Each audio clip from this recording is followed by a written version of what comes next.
Shalom, selamat pagi Bapak Ibu Saudara yang dikasihi Tuhan. Selamat berjumpa kembali pada renungan pagi hari ini. Doa dan harapan saya Bapak Ibu Saudara semua ada dalam keadaan baik, sehat, penuh sukacita dan berlimpah berkat Tuhan. Sebelum kita mendengar dan merenungkan akan kebenaran firman Tuhan, mari kita siapkan hati dan kita berdoa. Bapa Surgawi, Bapa yang penuh kasih, kami bersyukur untuk kasih dan anugerah-Mu yang tidak berkesudahan. Saat ini kami hendak membuka hati dan pikiran kami untuk kami mendengarkan firman-Mu. Ya Roh Kudus, bukalah telinga rohani kami, agar kami tidak hanya menjadi pendengar yang baik, tetapi juga pelaku firman yang setia. Singkirkan segala kekhawatiran, pikiran yang mengganggu, dan kekerasan hati, agar firman-Mu dapat bertumbuh subur dalam hidup kami. Di dalam nama Tuhan Yesus kami berdoa. Amin. Pembacaan Alkitab kita pada pagi hari ini terdapat di dalam kitab Imamat pasal 27 ayat 1 sampai dengan 34.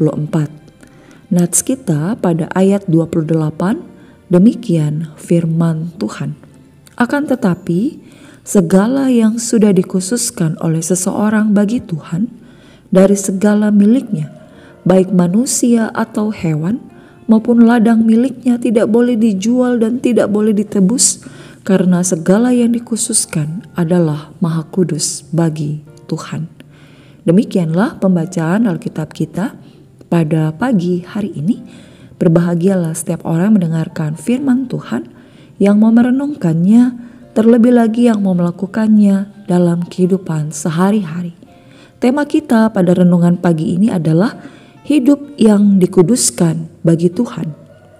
Bapak Ibu Saudara yang dikasihi Tuhan, kitab Imamat banyak berbicara tentang kekudusan umat Allah. Menariknya, di pasal terakhir ini ditutup bukan dengan aturan korban atau perayaan, tetapi dengan nazar, persembahan, dan persepuluhan. Hal ini menegaskan bahwa hidup kudus bukan hanya soal ritual ibadah, tetapi juga menyangkut janji, kesetiaan, dan cara kita dalam mempersembahkan hidup kepada Tuhan. Dari firman Tuhan pagi ini ada 3 hal kita belajar. Pertama, janji itu kudus di hadapan Allah. Tuhan menegaskan bahwa nazar atau janji yang diucapkan umat kepada Allah itu tidak boleh diingkari. Janji kepada Tuhan bukanlah main-main. Begitu pula dalam hidup kita. Seperti janji pernikahan, janji dalam melayani, janji iman, saat baptisan dan peneguhan sidi, semuanya harus dihormati.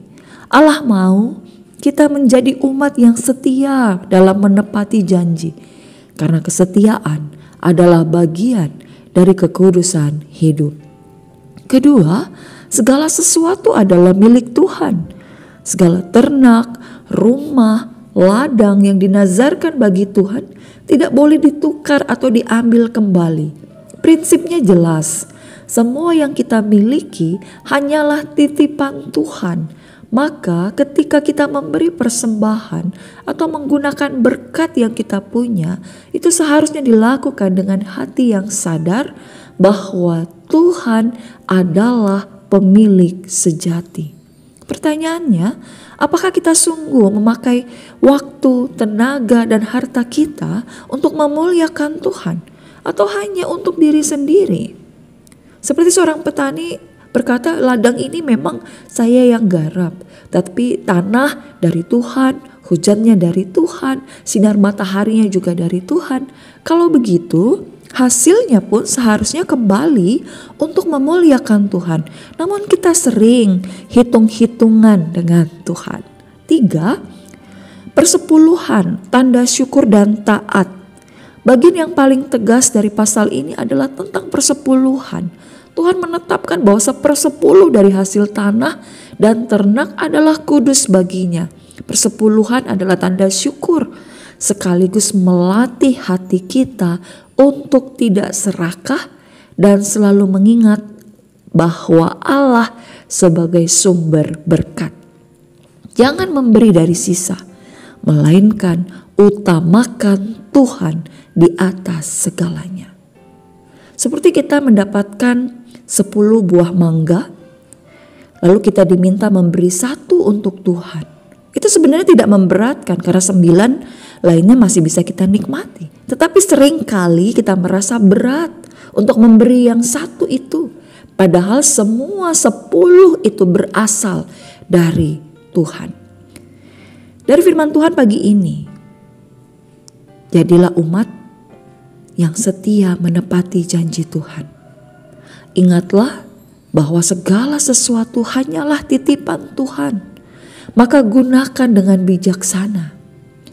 Utamakan Tuhan dalam persembahan dan persepuluhan. Karena hidup kudus tampak dari bagaimana kita memberi, bukan hanya dari bagaimana kita beribadah.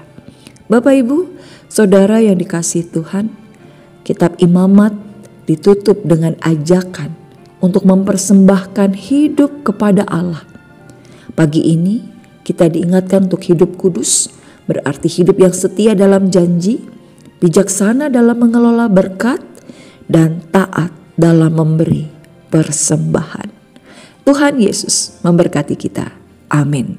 Mari kita berdoa. Allah Bapa yang Maha Kudus, kami bersyukur untuk firman-Mu yang sudah kami dengar pada pagi hari ini. Kami menyerahkan seluruh kehidupan kami kepadamu. Dan bila firman yang sudah kami dengar tidak menjadi sia-sia, tapi firman Tuhan kami dapat wujud nyatakan dalam kehidupan kami.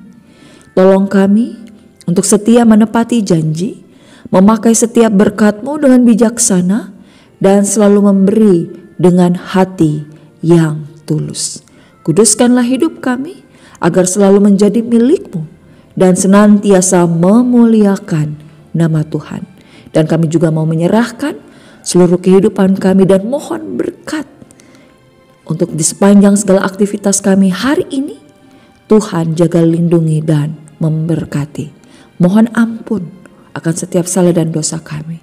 Inilah doa kami, hanya di dalam nama Tuhan Yesus Kristus kami berdoa dan mengucap syukur.